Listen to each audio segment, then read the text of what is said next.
പ്രിയപ്പെട്ടവരെ, മുഹമ്മദ് അലിയാണ്. ഇവനെ കണ്ടില്ല, ഞങ്ങൾ ശ്രദ്ധിച്ച് നോക്കിക്കോട്ടോ. ഇവനൊരു മഹാകള്ളനാണ്.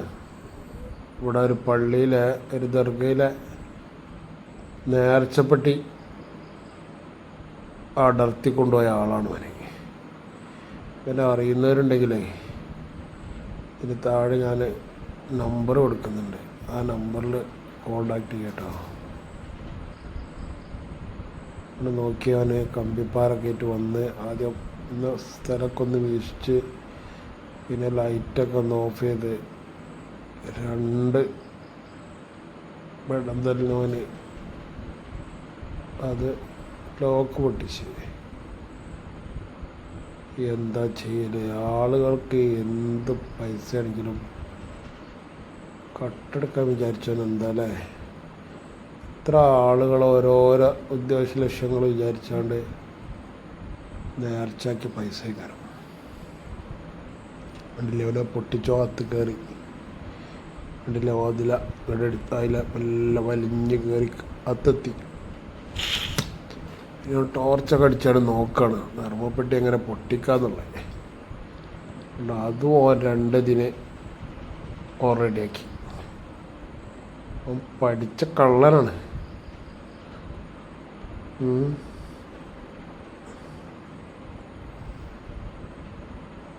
ഇവരെപ്പോലത്തെ ആളുകളൊക്കെ നിയമത്തിന് വിട്ടുകൊടുക്കാൻ പാടില്ല. കണ്ട ശരിയാക്കുക, എന്നിട്ട് പിന്നെ ഉള്ളു കലങ്ങണ രീതിയിൽ കൊടുക്കുക. ഓർമ്മക്ക് ഉണ്ടാകാനും പാടില്ല. ഇല്ല, അവനത് വടന്തി ചാക്ക് വിരിച്ച് അതിക്ക് പൈസ എടുത്തിട്ട് നോക്കണേ. ഫുൾ പൈസ കൊണ്ടില്ലേ 2 കൈയോടുകൂടി ഭാരാണ്. അടിച്ചുകൂട്ടിയാണ് ചമ്മൽ വാരനായി. ചങ്ങായിക്കൊക്കെ വേറെ വല്ലതും പണിക്കും പോയിക്കൂടെ? അല്ലെങ്കിൽ സെപ്റ്റിക് ടാങ്കിൻ്റെ സ്ലാബ് പൊന്തിച്ചാണ്ട് അത് തിന്നൂടെ അല്ലേ? എന്താ ചെയ്യുക? വാരി അങ്ങനെ ഇടണമാണ്. ആ ഏരിയനെ കുറിച്ച്, ആ ഒരു ഇതിനെക്കുറിച്ചൊക്കെ വളരെ അറിയണ ഒരാളാണ്. കണ്ടിട്ട് എല്ലാം പഠനം നടത്തിയ ഒരാളാണ്.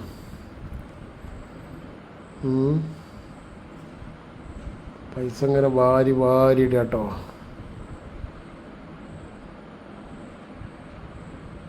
ഓക്കെ, ഒക്കെ ഇതാക്കി ഇല്ല, കഴിഞ്ഞു.